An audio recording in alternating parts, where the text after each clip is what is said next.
Bonjour à tous, bienvenue à ce webinaire qui concerne la facture électronique. Alors, je vais vous emmener en 1996. À cette époque-là, j'ai fait mes premiers pas en comptabilité. Et là, il y avait une révolution énorme. C'était l'apparition du logiciel informatique. Les premiers logiciels comptables.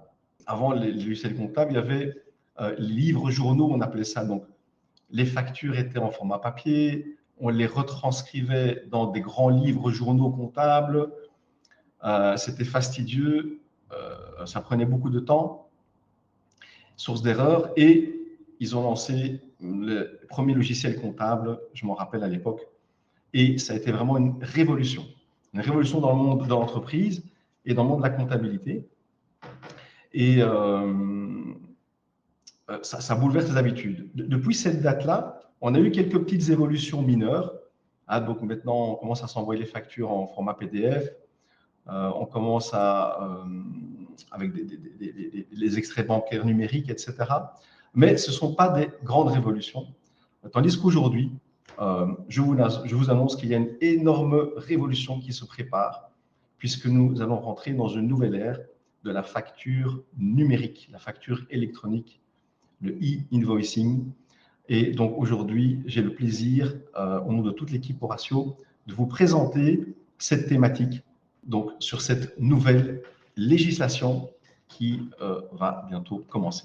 Le programme de ce webinaire, eh bien, c'est expliquer le contexte de la facture numérique, ensuite vous présenter quelques solutions. Donc on a un invité, donc c'est Arthur Tiss, qui aura l'honneur de présenter une des solutions qu'on a sélectionnées. Ensuite, on abordera un petit peu de manière concrète comment ça va se passer et on vous expliquera le plan d'accompagnement que Horatio peut faire pour vous accompagner dans cette transition numérique. On terminera ensuite par les questions et réponses. Donc, si vous avez des questions, n'hésitez pas à les mettre dans le chat et en fin de présentation, on les reprendra et on y répondra. Super. Alors, facture électronique structurée. Donc, c'est une nouvelle législation qui est entrée en vigueur puisque l'arrêté royal a été publié en juillet 2025. Et donc, il rend officiel le texte de loi qui s'y rapporte. Et donc, certaines entreprises, on verra tout à l'heure, auront l'obligation d'émettre des factures électroniques structurées. Le mot structuré est assez important, on le verra tout à l'heure. C'est quoi une facture électronique structurée? Donc, cette obligation-là sera à partir du 1er janvier 2026. Donc, on est au mois de septembre. Il reste plus ou moins 4 mois pour se préparer à ce moment-là. Donc, 4 mois, c'est déjà pas mal. Mais il faut savoir qu'aujourd'hui, il y a 1 200 000 entreprises qui sont concernées. Il y a 100 000 qui sont déjà opérationnelles. Donc, il y a encore du boulot. Et il se pourrait, alors il n'y a aucune certitude, il se pourrait qu'il y ait un report évidemment de cette législation, puisque peut-être que tout le monde ne sera pas prêt. Mais ça, on le verra bien, le futur nous le dira. Alors, c'est une directive initialement qui est européenne, qui a été retranscrite en droit belge, et l'objectif de l'Europe, eh bien, c'est de pouvoir centraliser toutes les factures qui sont émises au sein de l'Union. Donc aujourd'hui, on va parler de la Belgique, je pense que l'Italie est déjà dessus, et au fur et à mesure, certains pays européens vont progressivement se mettre en ordre de ce point de vue-là. Qu'est-ce qui est prévu par la législation? Celui qui ne sera pas en ordre à partir du 1er janvier 2026, eh bien, il risque que les factures dans sa comptabilité ne soient pas acceptées fiscalement. Donc il y a une pénalité fiscale qui est prévue, et en plus de ça, pour être sympa, il y a des amendes qui sont prévues en cas de non-respect, si on n'est pas techniquement prêt, qui peut aller jusqu'à 5 000 €. Alors, qui est concerné par rapport à cette législation?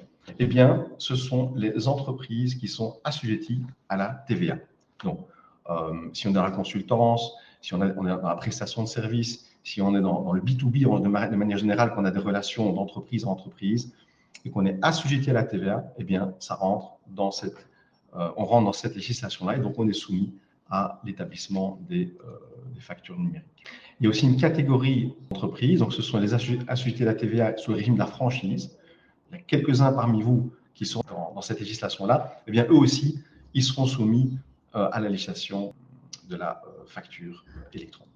Alors, qui n'est pas concerné par cette législation, eh bien, ce sont les personnes qui ne sont pas assujetties à la TVA. Donc, exemple, médecins, dentistes, assureurs, eux, ils ne sont pas soumis à cette législation TVA et donc ils n'auront pas l'obligation de se soumettre à cette législation. Par contre, s'ils veulent le faire, ils peuvent et ce sera même intéressant pour eux parce qu'on le verra tout à l'heure, ça va être une révolution qui va faciliter aussi le travail administratif. Alors, à partir du moment où on est soumis à cette législation-là, hein, donc chers participants, vous êtes là parce que forcément vous y êtes soumis, eh bien, vous devrez envoyer des factures avec un format électronique. Et donc, ça concerne qui? Ça concernera les clients, vos clients qui ont un numéro de TVA en Belgique. Donc, dès que votre client a un numéro BE avec les 9 chiffres, eh bien, il est soumis à la TVA en Belgique et donc vous aurez l'obligation de lui envoyer une facture électronique. Par contre, si vous avez des clients qui sont en dehors de la Belgique et que vous facturez, comme on dit, en prestation intracommunautaire ou que vous vendez en dehors de la Belgique, en intracommunautaire, des ventes de marchandises par exemple, eh bien à ce moment-là, pour ces clients en dehors de la Belgique, vous n'aurez pas l'obligation d'envoyer une facture numérique. Ça sera certainement dans une seconde étape, c'est ce qui est prévu, mais au jour d'aujourd'hui, dans la législation qui nous concerne, eh bien, ce ne sera pas nécessaire. Il ne faudra pas envoyer la facture pour les clients en dehors de la Belgique. Donc, qui ont un numéro de TVA français, par exemple, un numéro de TVA allemand, il ne faudra pas leur envoyer de facture avec le format électronique. De même, si on a des clients particuliers, là, on n'a pas l'obligation de leur envoyer une facture en format électronique. Donc, le particulier peut toujours demander une facture pour ce qu'il achète ou pour les prestations qu'il reçoit, mais on n'est pas obligé de lui envoyer ça de manière électronique. Donc, on peut continuer avec l'ancien système. Donc, on peut envoyer en format papier ou en format PDF. Donc, ça, par email, c'est tout à fait valable. Alors aussi, si on est soumis à cette législation, eh bien qu'on envoie des factures à des clients qui sont, eux, exemptés de TVA, on en a parlé avant tout ce qui est médecin, dentiste, eh bien, pour eux, on n'a pas l'obligation non plus d'envoyer des factures électroniques. Par contre, ce n'est pas obligatoire, mais si par exemple le client le demande, eh bien, on peut le faire. Donc ça, c'est tout à fait faisable, mais ils ne sont pas obligés, vous n'êtes pas obligé de le faire, en tout cas de faire les factures de vente numériques. Alors, qu'est-ce que c'est une facture numérique? Eh bien, ce n'est certainement pas un PDF. Donc déjà, établir un PDF et l'envoyer par email, ce n'est pas considéré comme numérique. Qu'est-ce qui est considéré comme numérique? C'est qu'il faut que cette facture qu'on fait aujourd'hui en format Word ou en PDF dans des logiciels de facturation, il faut que cette facture, elle soit en fait sous un format numérique. Et pour les informaticiens qui connaissent un petit peu le système, c'est ce qu'on appelle des XML, c'est-à-dire c'est des fichiers numériques qui contiennent des codes informatiques structurés et donc qui sont en fait reconnaissables par n'importe quel système comptable et de facturation. Donc justement, l'objectif, c'est de dire on établit une facture sous un format spécifique et tout le monde pourra la lire. Mais elle ne sera plus évidemment matérialisée par un PDF, par exemple. Ce sera un fichier XML. Et pour être complet, ce fichier XML, donc c'est un format structuré informatique, il suit le protocole People. Ça veut dire que c'est encore une catégorie d'XML qui est définie au niveau européen. Et donc vous entendrez parler beaucoup de ça. La facturation People, les points d'accès People, les logiciels People. Voilà, il faut savoir que ce sont des logiciels qui sont compatibles avec le protocole People, avec le réseau People. Alors, comment ça va se passer? Eh bien, tout simplement, vous aurez besoin d'un logiciel de facturation qui va pouvoir émettre une facture. Vous allez pouvoir faire une facture avec ce logiciel-là et lui, il va la transformer en fichier XML. Donc, à votre entreprise, vous avez votre fournisseur de solutions informatiques, dans le logiciel, vous faites la facture dedans et il va la transformer en un fichier numérique digital. Et qu'est-ce qu'il va faire avec ce fichier? Eh bien, il va l'envoyer, à partir du moment où vous dites j'envoie la facture, eh bien, il va envoyer ce fichier dans ce qu'on appelle le réseau PayPal. Et ça, c'est fondamentalement différent par rapport à ce qu'on connaissait avant, puisque jusqu'à présent, vous faites votre facture et vous l'envoyez à votre client en PDF, et puis lui, il la paye. Eh bien, aujourd'hui, enfin, à partir du 1er janvier 2026, vous ne devrez plus envoyer votre facture à votre client. Vous devrez l'envoyer dans le réseau People. Et le réseau People, il va reconnaître que vous avez fait une facture à un assujetti TVA et avec le numéro de TVA que vous aurez indiqué dans la facture, il saura qui est votre client et il lui enverra ça dans son logiciel à lui. Et donc, son logiciel recevra la facture électronique directement du réseau People. Donc, en fait, demain, quand le système sera opérationnel, eh bien, toutes les factures vont passer dans le réseau People et seront transférées ensuite à vos clients. Donc, ça veut dire qu'il y aura une énorme base de données européenne avec toutes les factures qui seront reprises. Ce qui veut dire qu'en fait, il y aura quelque part une visibilité sur l'ensemble des processus, l'ensemble des mouvements financiers et économiques européens. Donc, c'est énorme. Hein. Donc là, quasiment, on va dire qu'ils seront vérifiés le montant de TVA payé ou à récupérer, etc. Donc, ce sera vraiment très, très puissant. Ça, c'est pris dans un second temps. Alors, donc, à ce moment-là, vous établissez votre facture numérique, vous l'envoyez dans le réseau People. Le réseau People l'envoie à votre client et votre client, via son logiciel, il va lire votre facture et puis il pourra procéder à son paiement. Ici, ça veut dire que le logiciel que vous devez avoir pour la nouvelle législation, c'est un logiciel qui va être capable d'envoyer vos factures à vos clients. Ça, tout le monde, en général, l'a plus ou moins compris. Mais surtout, il doit être capable aussi de recevoir les factures que vos fournisseurs fait pour vous. Donc, vous êtes leur client. Et donc, votre logiciel va être capable de recevoir toutes les factures aussi. Donc, instantanément, tous les jours, votre système recevra l'ensemble des factures. J'ai une image pour synthétiser ça qui va être assez intéressante pour vous représenter comment ça va fonctionner. C'est comme si vous aviez une boîte mail, un Gmail, un Yahoo Mail pour recevoir et envoyer des emails, mais là, ce sera des factures électroniques. Alors, je disais que c'est une révolution parce que ça va vraiment changer fondamentalement toutes les habitudes qu'ont eu les entreprises depuis des dizaines d'années. Moi, j'ai commencé en 6, donc ça fait plus de 30 ans. Donc, toutes les habitudes vont complètement changer. Ça veut dire qu'il n'y aura plus de factures papier, il n'y aura plus de factures qu'on recevra par email. On ne devra plus aller télécharger les factures chez Engie, chez Proximus, etc. Tout sera reçu dans une boîte mail, dans une grosse boîte mail.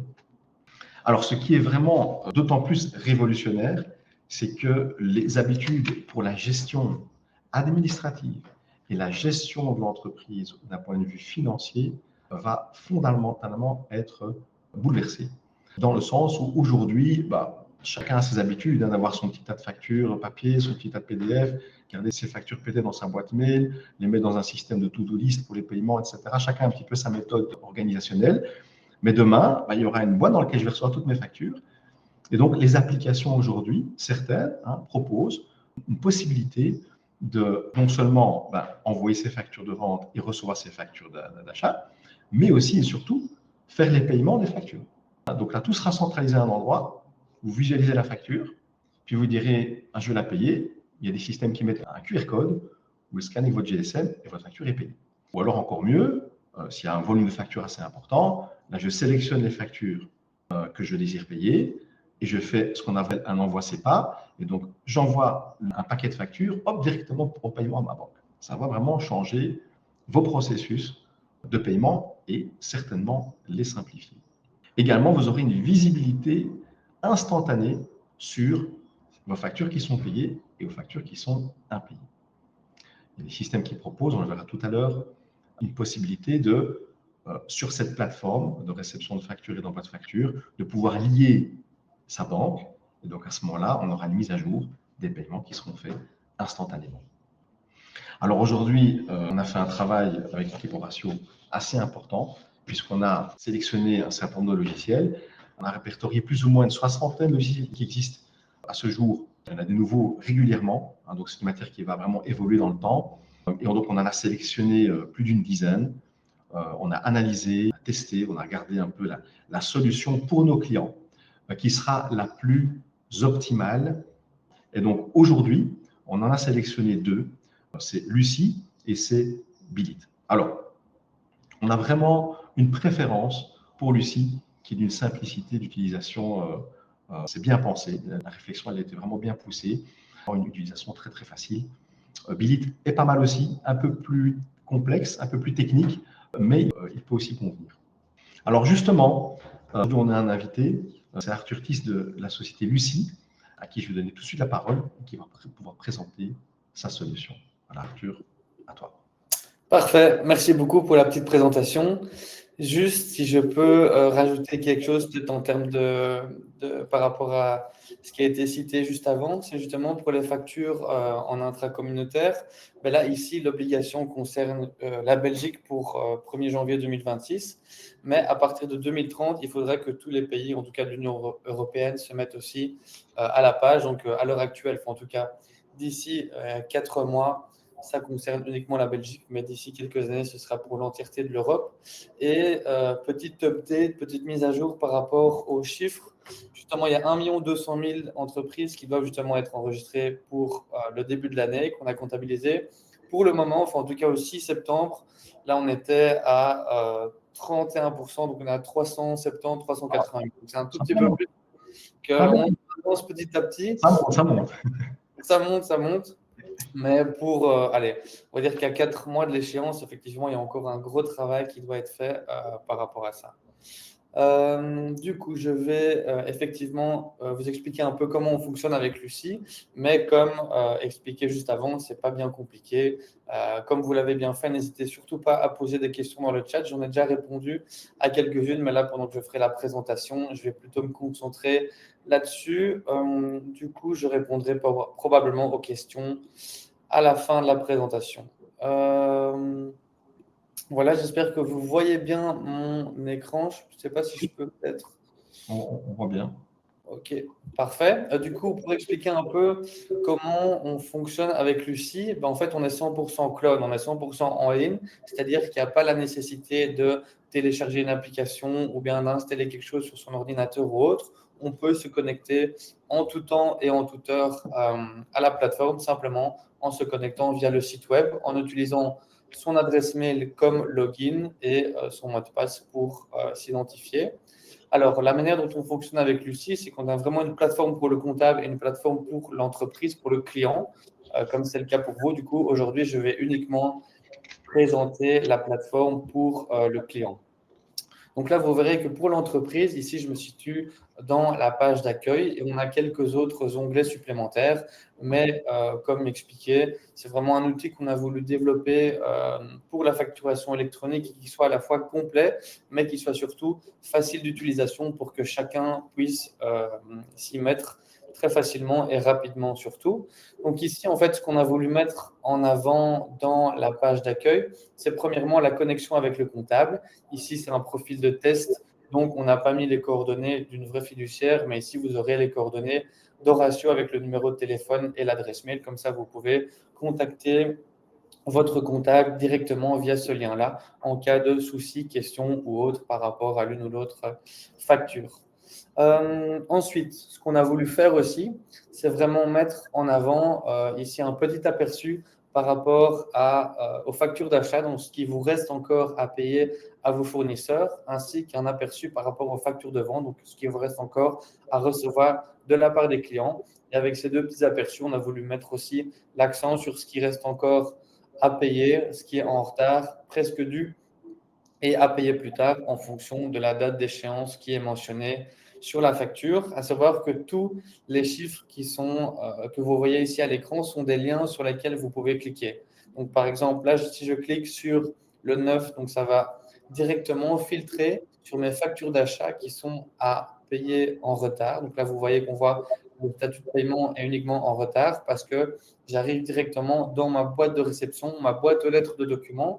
Et comme j'ai cliqué sur celle qui était en retard, ça a directement effectué un filtre là-dessus.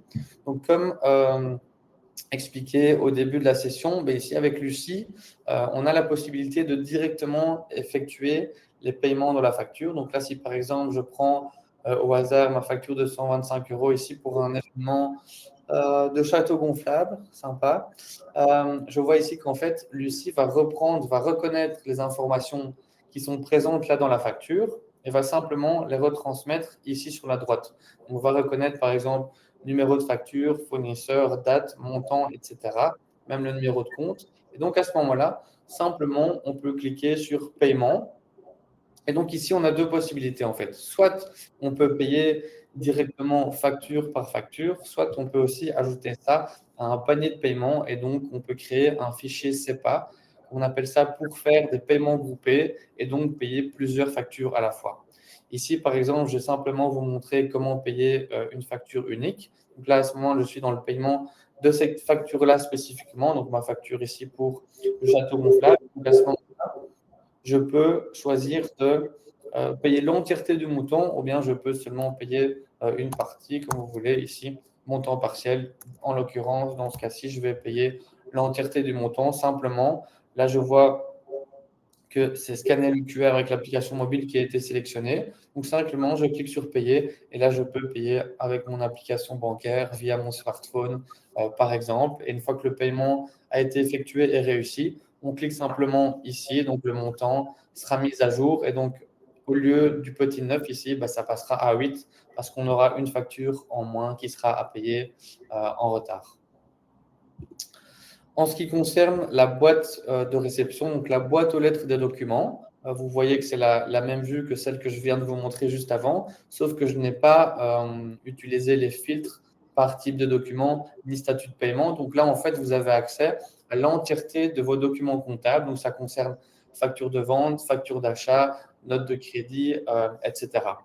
Comment est-ce que les documents ici, dans votre boîte aux lettres qui vous est dédiée, donc là, pour rappel, on a l'entreprise qui s'appelle Bureau Marketing Lacroix, mais ça pourrait être votre entreprise à vous. Vous avez tous des noms différents, mais ici, je prends l'exemple du Bureau Marketing. En fait, là, les documents arrivent par plusieurs manières.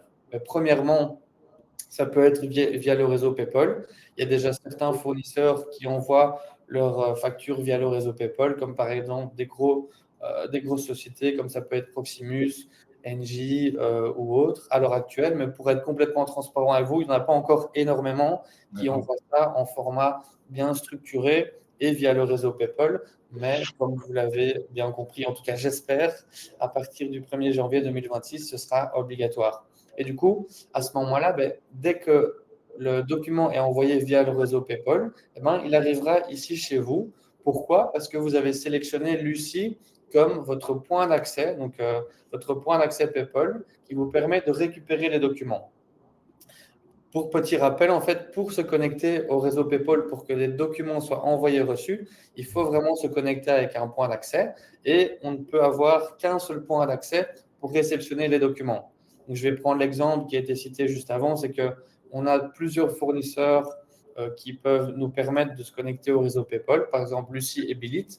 Mais si je suis connecté comme boîte de réception avec mon point d'accès Lucie, je ne peux pas connecter la réception des documents avec Bilit. On peut avoir qu'un seul point d'accès qui est activé pour la réception, pour la récupération des documents. Donc ça, c'est la première manière par laquelle les documents vont arriver dans votre boîte aux lettres Lucie. Ensuite, il y a aussi la possibilité d'importer des documents, ici via les deux boutons, soit en sélectionnant là un type de document, soit si vous cliquez sur le bouton Importer là, vous ne voyez pas ma fenêtre, mais il y a une petite fenêtre qui s'ouvre sur mon PC qui me permet de choisir un document directement en local via mon ordinateur. Donc ça, c'est la deuxième manière pour que des documents arrivent dans la plateforme. Ensuite, si jamais vous décidez d'utiliser Lucie comme plateforme, en fait, chaque client, donc vous aurez par entreprise chaque fois une adresse mail qui sera créée dans Lucie spécifiquement. Donc, cette adresse mail-là, vous pouvez aussi l'utiliser soit pour vos fournisseurs, pour transmettre des documents qui ne doivent pas forcément passer par le réseau PayPal, ou bien pour ajouter vous simplement des documents autres que des documents comptables. J'y reviendrai ici dans quelques secondes. Ensuite, la dernière manière de fonctionner pour ajouter des documents, c'est via un smartphone ou une tablette. En fait, simplement, ici, on peut utiliser Lucie sur le smartphone. Là, vous voyez, j'ai ajouté la petite icône Lucie, mais comme je disais, il n'y a pas la nécessité de télécharger une app ou autre. En fait, ici, le site s'adapte à l'outil que vous utilisez. Donc, moi, là, en l'occurrence, je suis en train d'utiliser mon smartphone, un iPhone, mais simplement, je me connecte à la plateforme. Et donc, à ce moment-là, j'ai accès à toutes les fonctionnalités que je vais vous montrer ou que je viens de vous montrer ici sur la plateforme web. Mais en plus, on a la possibilité aussi de prendre une photo d'un ticket restaurant, ticket de caisse, ticket de parking ou autre note de frais que vous voulez ajouter directement sur votre téléphone, enfin via votre téléphone, et pas passer forcément par la plateforme web. Ensuite, une fois que les documents arrivent ici, dans votre plateforme Lucie, comment est-ce que vous faites pour les transmettre à votre comptable? En fait, il y a plusieurs manières d'effectuer ça. Soit on peut mettre en place l'envoi manuel. Donc, à ce moment-là, en fait, vous allez sélectionner une ou plusieurs factures ici. Et là, vous voyez que le statut ici, Inbox, concerne en fait l'envoi au comptable. Donc là, par exemple, je vois que j'ai pas mal de documents qui ont le statut Inbox. Donc ça veut dire que ceux-là doivent encore être transmis à votre comptable, à Horatio. Mais quand vous avez le statut envoyé, ben là, en fait, ça vous indique simplement que le document a déjà été transmis au comptable. Donc à ce moment-là, vous pouvez l'archiver une fois que ça a été traité, payé et envoyé. Donc simplement, comme je disais, on a plusieurs options. Ici, si on pratique l'envoi manuel, on peut faire ça facture par facture. Donc là, par exemple, je prends l'exemple de mon fournisseur, ma facture avec le club de paddle de 1210 euros. Mais là, vous voyez qu'on a la possibilité, d'ailleurs l'obligation de transmettre ce document-là au comptable, mais la possibilité qu'on a avec Lucie, c'est d'envoyer ça vers d'autres logiciels qui sont utilisés dans votre entreprise. Ça peut être par exemple un CRM, un ERP, n'importe quel logiciel de gestion, ou ça peut être aussi une boîte mail comme vous voulez là, comme vous voyez là. Mais c'est pour dire qu'on a non seulement la possibilité de transmettre les documents au comptable, mais aussi de transmettre les documents vers d'autres destinations comme le logiciel que je viens de citer juste avant. Après, on n'a pas l'obligation d'envoyer ça facture par facture, évidemment. On peut aussi sélectionner plusieurs factures à la fois. Ici, par exemple, vous voyez, ou bien on peut directement les envoyer au comptable ici, ou bien on peut carrément tout sélectionner. Donc là, j'ai sélectionné 100 documents. Donc, vous allez voir que sur les 100 documents, les documents qui n'ont pas encore été transmis au comptable seront envoyés au comptable. Mais par exemple, celui-là qui a déjà été envoyé, vous voyez que si je clique dessus, ben, l'option au comptable ici n'apparaît plus. Donc, quand je sélectionne ici l'envoi groupé, cela va être, enfin, les documents qui seront envoyés seront uniquement les documents qui n'ont pas encore été transmis, justement pour éviter que des doublons soient envoyés, que des factures soient envoyées plusieurs fois au comptable. En ce qui concerne la boîte ici, vous avez la possibilité de justement retrouver certains documents par type de document. Vous pouvez ici utiliser les filtres avec le type, le statut de paiement, la date, le statut par rapport à ce document, ainsi que la source, ça peut être PayPal, web, etc., en fonction de comment le document est arrivé ici dans la plateforme. Et si vous cherchez un document bien spécifique, une facture bien spécifique, vous pouvez simplement taper soit le montant, le fournisseur, la date, etc. En fait, tout ce qui se trouve dans la facture peut être retrouvé ici via la barre de recherche. Ça peut d'ailleurs aussi aller jusqu'à un article. Là, j'ai par exemple tapé ordi. Vous voyez que tout ce qui se trouve dans la facture, là, je vois qu'il y a une facture ici.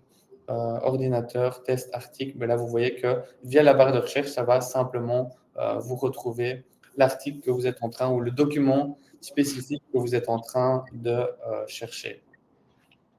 L'avantage aussi, c'est que non seulement vous pouvez, et vous allez ajouter les documents comptables, donc les factures, notes de crédit, etc., dans la plateforme Lucie avec les moyens que j'ai cités juste avant, mais vous avez aussi la possibilité d'ajouter des documents d'entreprise. Donc en fait, ici, les documents comptables que je suis en train de vous montrer à l'heure actuelle, une fois que Horatio, votre comptable, sera lié à vous via Lucie, le comptable aura aussi accès aux documents.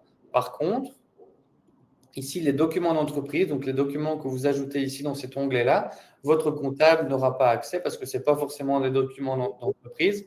En fait, l'idée, c'est que vous pouvez utiliser cet onglet, ces dossiers à créer dans les documents d'entreprise pour avoir tous les documents qui sont liés à votre société à un seul et même endroit, que ce soit les factures dans l'onglet comptabilité, mais aussi, par exemple, vos contrats d'assurance, vos documents de création de société, d'autres documents notariaux que vous pouvez ajouter ici simplement dans les différents dossiers que vous pouvez créer par rapport aux documents d'entreprise.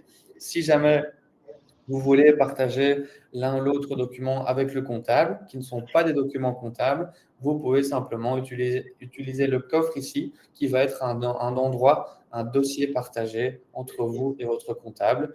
Mais l'idée, c'est vraiment de pouvoir garder une traçabilité de tous les documents comptables dans le cloud, dans la plateforme, ainsi que les documents liés à votre entreprise et tout ça est sans limite d'espace de stockage, ainsi que de manière ultra sécurisée. Ça, c'était pour la partie documents. N'hésitez pas à poser vos questions. Ah oui, ce que j'ai peut-être oublié de mentionner, c'est qu'une fois que vous avez traité tout ça, pour nettoyer, pour cleaner un peu votre boîte aux lettres, votre boîte de réception PayPal, vous pouvez archiver différents documents. Et donc, à ce moment-là, si j'archive ici, ben, ça arrivera tout simplement dans mon onglet Archives. Mais comme ça vous donne la possibilité de toujours avoir accès pour vous comme pour le comptable aux factures qui ont été traitées, payées et déjà encodées, par exemple, dans le logiciel de comptabilité qui est utilisé par le comptable. Mais du coup, tout est bien sauvegardé dans le cloud et vous ne devez pas forcément télécharger les documents sur un disque dur, sur votre PC ou autre. Tout est bien stocké de manière sécurisée là-dedans. Comme je disais, n'hésitez pas à poser les questions dans le chat, mais moi, je vais avancer et je viendrai après par rapport aux questions si jamais il y en a. En ce qui concerne le module de facturation, ce qu'il est important de faire dans un premier temps, c'est d'ajouter les réglages par rapport à la facture. Donc ici, vous avez quelques informations qui seront demandées par Lucie, mais ce qui est le plus important, c'est d'ajouter le numéro de compte bancaire ainsi que les références de paiement et la numérotation de facture. Pourquoi? Parce que la numérotation de facture, en fait, dans Lucie, se fait de manière automatique, c'est-à-dire que quand vous allez commencer à effectuer des factures, vous allez juste devoir indiquer la date à partir de laquelle vous commencez à facturer dans Lucie, ainsi qu'un préfixe et un numéro de départ. Pourquoi? Parce qu'en fonction du numéro de départ que vous allez mentionner ainsi que la date, en fait, la numérotation va se faire de manière automatique. Donc, la première facture, si vous mentionnez le numéro 276 parce que vous avez déjà effectué des factures tout au long de l'année dans un autre logiciel ou pas forcément d'ailleurs, mais via Word, etc., que vous commencez en cours d'année à facturer avec Lucie, alors Lucie va commencer à ajouter sa numérotation automatique à partir du numéro que vous avez mentionné ici. Pour les devis, c'est exactement pareil parce qu'avec Lucie, on peut faire des factures comme des devis qu'on peut transformer en factures, comme des notes de crédit, etc. On peut aussi ajouter des conditions générales de vente qui accompagneront chaque facture si on l'ajoute ici dans les réglages. Et c'est aussi ici qu'on peut modifier les quelques modèles d'email et ajuster après combien de temps on veut, si on veut que les rappels automatiques pour les factures soient mis en place. En ce qui concerne les articles et les clients, en fait, vous pouvez soit créer des articles manuellement ou bien vous pouvez importer une base de données d'articles que vous utilisez à l'heure actuelle, par exemple. Et pour les clients, c'est exactement pareil. Vous pouvez soit créer un nouveau client sur base du numéro de TVA, sur base du nom de la société, ou bien vous pouvez aussi simplement importer une base de données client. Ici, Lucie va vous demander de vous calculer sur un modèle d'Excel qu'on propose, mais comme ça, vous ne devez pas chaque fois ajouter ou recommencer de zéro par rapport à la base de données que vous utilisez actuellement. Donc, à savoir aussi que créer un article ou créer un client peut aussi être fait au moment de faire sa facture. Donc, ça ne doit pas être obligatoirement fait en amont. Vous pouvez directement le faire dans le module de facturation que je vais vous montrer juste maintenant. Donc, à savoir que le module de facturation est accessible ici via nouvelle facture. Les devis, c'est pareil, c'est juste là. Mais je ne sais pas si vous y avez prêté attention. Cette option-là est aussi disponible via un raccourci dans la page d'accueil. Là, simplement, dans le petit aperçu qui concerne les factures de vente, vous avez le bouton ici, nouvelle facture. Donc, simplement, vous cliquez là-dessus et là, vous arrivez au module de facturation. Donc là, tout simplement, vous allez soit sélectionner un client existant, soit créer un nouveau client. Ici, par exemple, je vais facturer votre bureau comptable.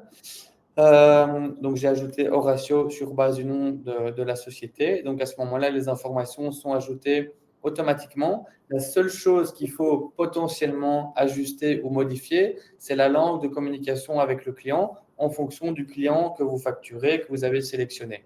Donc, si c'est un client francophone, vous prenez français. Et à l'inverse, vous pouvez aussi choisir néerlandais ou anglais. Pourquoi il faut bien vérifier cette option-là? Parce que la mise en page de la facture va être établi sur base de la langue qu'on a communiquée, ainsi que le petit message qui va accompagner la facture va être ajusté en fonction de la langue du client qui est mentionné ici. Donc là, par exemple, je vais sélectionner Horatio. Vous voyez que le numéro de facture est calculé automatiquement, ainsi que la date du jour et la date d'échéance qui avait été mise sur 30 jours. Mais ça, ce sont des choses qui sont potentiellement modifiables ici directement dans la facture. Ici, comme je disais, on peut directement prendre des articles qui sont dans la base de données, ou bien je peux aussi créer un article directement ou ajouter un article manuellement. À ce moment-là, je choisis le webinar Horatio et donc je peux soit enregistrer mon article dans ma base de données en mentionnant simplement le prix et le numéro de TVA qui, par défaut, avait été ajouté sur 21% parce que c'est ce que j'ai mentionné dans les réglages, ou bien si c'est une utilisation unique, comme c'est le cas ici, je peux simplement mentionner le prix 400 et donc là, je peux ajouter une réduction en pourcentage, en euros, je vais ajouter 10% par exemple, qui sera calculé et finalisé sur le prix total. À savoir que le taux de TVA est aussi ajustable ici. Si par exemple, je mets co-contractant, vous verrez qu'il y a la petite remarque légale par rapport à l'auto-liquidation qui va s'ajouter ici automatiquement. À savoir que vous pouvez aussi ajouter d'autres remarques légales par rapport aux boutons qui sont ici. Et vous pouvez aussi tout simplement ajouter un message promo août 2025. Merci de me payer dans les 2 semaines. Vous pouvez mettre n'importe quelle remarque que vous désirez ici dans les remarques additionnelles. Pour ce qui concerne les fichiers qu'on veut envoyer avec la facture, ben, comme je vous ai montré juste avant dans les réglages, on peut ajouter un fichier qui accompagnera toutes les factures à partir du moment où il est ajouté dans les réglages, comme c'était le cas ici pour mes conditions générales de vente. Mais il y a aussi la possibilité d'ajouter jusqu'à 3 fichiers PDF qui, eux, accompagneront juste cette facture-ci, mais ne seront pas envoyés systématiquement à chaque fois. Une fois que j'ai ajouté les bonnes informations, à ce moment-là, je peux simplement obtenir un aperçu de ma facture. Donc ici, je vois que j'ai 2 modèles de mise en page différents, modèle 1 ou modèle 2, et en fonction de celui qui nous plaît le plus, on peut simplement soit enregistrer comme brouillon, soit le finaliser et l'envoyer tout de suite. Ce que je vais faire ici, donc là, je peux finaliser et envoyer ma facture. Et donc là, vous voyez qu'il y a un petit warning ici. Pourquoi? Parce que ce petit warning m'indique en fait que le client que je veux facturer n'est pas encore connu, soit sur le réseau PayPal, ou soit que moi, je n'ai pas activé mon point d'accès pour l'envoi des documents. Ici, en fait, c'est un profil de test qu'on utilise. Donc, on n'active pas l'envoi via PayPal. Mais si vous aviez activé votre point d'accès correctement et que le client que vous voulez facturer n'était pas connu, n'était pas inscrit via un point d'accès pour réceptionner les documents, il y aurait le même petit warning, le même petit message d'erreur ici qui ne me donne pas la possibilité, en fait, de cocher l'envoi via PayPal. Et donc, à ce moment-là, je vais simplement me l'envoyer par email. Voilà, donc ici, j'ai ajouté mon adresse mail. Je vois qu'il y a ma facture. Ici, on n'a pas mis de numéro parce qu'on n'a pas ajouté de numéro dans les réglages, mais il y a le petit message qui accompagne ma facture qui est ici, ainsi que mes conditions générales de vente. Et donc là, simplement, je peux cliquer sur envoyer et là, je vais avoir une petite confirmation que la facture a bien été envoyée à telle adresse mail, telle date et telle heure. Et donc, je suis sûr que ça a bien été transmis à la personne à laquelle je voulais envoyer la facture. À savoir qu'on peut mettre en place les rappels automatiques, mais on peut aussi faire un rappel ici manuel où là, l'adresse mail est déjà ajoutée. Donc, on n'a plus qu'à cliquer sur envoyer vu que le message est aussi ajouté automatiquement. Dernière chose que je voulais vous mentionner avant de vous parler de la tarification, c'est que je vous ai montré comment se passe l'envoi manuel, donc la transmission manuelle des documents au comptable, mais vous pouvez aussi mettre en place l'envoi automatique, simplement ici dans les réglages. Donc là, j'ai été dans les réglages de mon profil, j'arrive dans la comptabilité, et là, à ce moment-là, je vois que la connexion avec le comptable est établie Pour vous, ce sera ici Horatio. Et donc, je peux simplement sélectionner l'envoi automatique de documents. Et donc, à ce moment-là, toute la manipulation manuelle que je vous ai montrée dans les documents ici, le fait de sélectionner les factures, tout ça ne doit pas être fait parce que toutes les factures sont bien transmises de manière automatique quand cette option-là est sélectionnée dans les réglages. Comme mentionné juste avant pendant la présentation, il y a aussi la possibilité de connecter ça avec son compte bancaire via les fichiers CODA. Et donc, à ce moment-là, les statuts de paiement sont mis à jour et vous avez aussi ici un aperçu des soldes de votre compte bancaire, en tout cas du compte bancaire que vous avez potentiellement mentionné et connecté avec Lucie. Donc ça, c'était pour vous montrer les fonctionnalités principales dans Lucie. Je vais du coup rapidement passer à une petite présentation pour vous parler des tarifs. Voilà. Par rapport aux tarifs, du coup, on a plusieurs types d'abonnements différents. Premièrement, pour ceux qui n'ont pas forcément besoin, qui ne sont pas concernés par l'obligation d'envoyer les factures de vente ou qui n'envoient pas simplement de factures de vente, on a l'option ici Lucie Inbox qui est uniquement disponible si votre comptable a la plateforme Lucie et qui permet d'avoir un utilisateur, de réceptionner les documents, les archiver et les télécharger. Ne permet pas, par contre, de faire de facture de vente et cette option-là est gratuite. Ensuite, pour ceux qui doivent faire des factures de vente, on a 3 types d'abonnements différents. Le facturation, Lucie Business et Lucie Business Pro, qui sont respectivement à 4, 10 et 15 euros par mois. À savoir que vous avez une promotion qui est encore active à l'heure actuelle. C'est 2 euros par mois pour la première année, quel que soit le type d'abonnement. Donc ça, c'est quand même assez intéressant, sachant que le Business Pro, par exemple, est à 15 euros par mois. Pour le moment, vous l'avez à 2 euros par mois pour la première année, donc 24 euros seulement pour un an. En ce qui concerne les différences entre les fonctionnalités des abonnements, en fait, qu'est-ce que le business a en plus du facturation? Ce que j'ai oublié de mentionner, c'est que quel que soit le type d'abonnement, on parle d'un nombre de factures illimité, que ce soit envoyé comme reçu, ce qui va être les grosses différences par rapport à d'autres logiciels qui proposent des services similaires, en tout cas des points d'accès PayPal. Ici, nous, on n'a pas de facture, on n'a pas de limite de nombre de factures. Qu'est-ce que le business a en plus de facturation? C'est d'ajouter plusieurs utilisateurs, la possibilité de faire des devis, les rappels automatiques des factures pour les factures de vente, les paiements par QR code comme ce que je vous ai montré juste avant, ainsi que le multisender et le fourni manuel, le suivi manuel des fournisseurs par exemple. Ensuite, pour le Business Pro, là, on a la possibilité de faire des factures récurrentes, des factures périodiques, ainsi que le paiement groupé via un fichier SEPA et de connecter ça avec sa banque. Comme j'ai mentionné juste avant, ça c'est uniquement avec l'option Business Pro. Et on a aussi le multisender illimité automatique. Et du coup, ça donne la possibilité d'envoyer ça de manière automatique, non pas seulement au comptable, mais aussi à d'autres destinations qui sont utilisées dans votre entreprise. Voilà. Pour ce qui est des prochaines étapes, ne traînez pas trop et surtout si vous voulez bénéficier de la réduction qu'on propose de 2 euros par mois, on n'a pas trop, de manière transparente, moi, je n'ai pas de vue par rapport à quand ça va prendre fin, donc ne traînez pas par rapport à ça. Discutez bien avec votre comptable, mais là, je sais que c'est déjà fait vu que Horatio, vous avez de la chance, a bien fait le travail derrière de choisir l'un ou l'autre logiciel les plus en adéquation avec vos entreprises. Et ensuite, renseignez-vous un petit peu, regardez ce qui vous plaît le plus. J'espère que ça a été clair pour vous au niveau de la présentation. Vous pouvez aussi, je vais laisser un peu le QR code ici, bénéficier d'un essai de 30 jours gratuits avec l'outil.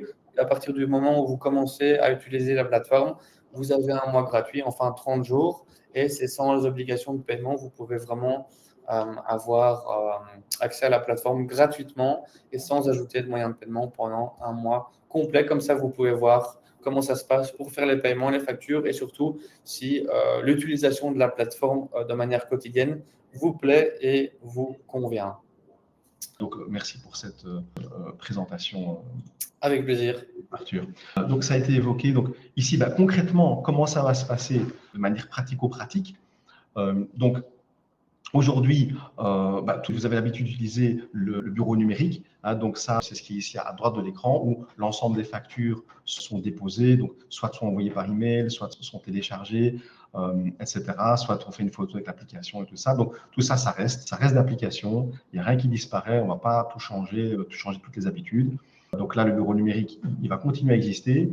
Et par contre, ce qui est super facile et qui est très pratique, c'est de dire, OK, moi j'ai ma boîte Lucie par exemple, où je reçois toutes mes factures, et automatiquement, je mets une règle et que automatiquement, c'est transféré dans le bureau numérique chez Horatio. Et donc là, c'est super facile parce que ça ne change rien dans vos habitudes pour la transmission des documents comptables. C'est possible aussi de dire, je préfère pas que ça soit envoyé automatiquement, et ce sera évidemment moins pratique et ça prendra un petit peu plus de temps. Ça, c'est vraiment un choix qui est tout à fait personnel par rapport à comment est-ce que je m'organise en tant qu'entrepreneur en interne dans mon entreprise. Et un client n'est pas l'autre parce que forcément, peut-être qu'il y a quelqu'un qui fait 1 ou 2 factures par mois, peut-être qu'il y en a qui en font 50, 100, 200. Et chacun doit pouvoir trouver la solution qui est en adéquation avec son mode opératoire et le plus facile pour lui en tout cas pour gagner du temps. Alors, ce qu'on va vous envoyer en tout cas dans les jours qui viennent, je dirais courant du mois de septembre, c'est un lien d'inscription et vous pourrez tester la plateforme et vraiment vous familiariser avec elle. Et on vous envoie aussi une petite procédure pour simplifier certains process, pour pouvoir transférer les documents comptables, etc. On écrira vraiment pour faciliter le travail, une petite notice. Alors par contre, comme c'est une vraie révolution dans le mode opératoire de l'entreprise, donc tous les processus internes peuvent être optimisés, peuvent être améliorés. Donc on a réfléchi à une solution pour vous, c'est de pouvoir, pour ceux qui le désirent, avoir un accompagnement avec nous sur différents aspects. Donc ça peut être très bien un accompagnement pour choisir la plateforme. Lucie, moi, je la trouve très, très bien, très simple, mais peut-être c'est pas celle qui vous convient. Peut-être qu'il y en a une qui est plus performante par rapport à votre entreprise. Donc ça, on peut analyser avec vous. On peut vous aider à l'inscription, au paramétrage. Donc, qui dit plateforme, dit nouvelles habitudes d'utilisation. Donc, il faut pouvoir s'habituer et prendre ses marques. Ce qui est intéressant, c'est de pouvoir profiter, si c'est nécessaire évidemment, du changement du processus pour revoir son organisation interne administrative, son mode opératoire pour faire des paiements et pouvoir acquérir une méthodologie beaucoup plus efficace. Et ça, nous, on peut vous accompagner par rapport à ça pour mettre en place un processus qui serait plus efficace que celui que vous aviez à l'époque, puisque maintenant, tout va changer. Aussi, on peut vous assister, donc apporter un support pour répondre aux questions, intervention à distance, si c'est nécessaire. Donc là, on peut intervenir par rapport à ça. Si maintenant vous êtes intéressé, eh bien, vous faites la demande et on fera une proposition, une offre en fonction de vos besoins. Puisque chaque entreprise a ses propres besoins. Il y en a, ça peut être très facile à mettre en place. Et il y en a, ça peut prendre plus de temps. Ça peut être vraiment même structurant et structurel par rapport à l'entreprise. Un tout grand merci pour votre participation. Ça m'a fait très plaisir de partager cette nouvelle législation et d'apporter de la réflexion et une meilleure compréhension des choses. Je terminerai là-dessus. C'est des solutions qui évoluent très vite aussi. Donc aujourd'hui, on vous a présenté ça.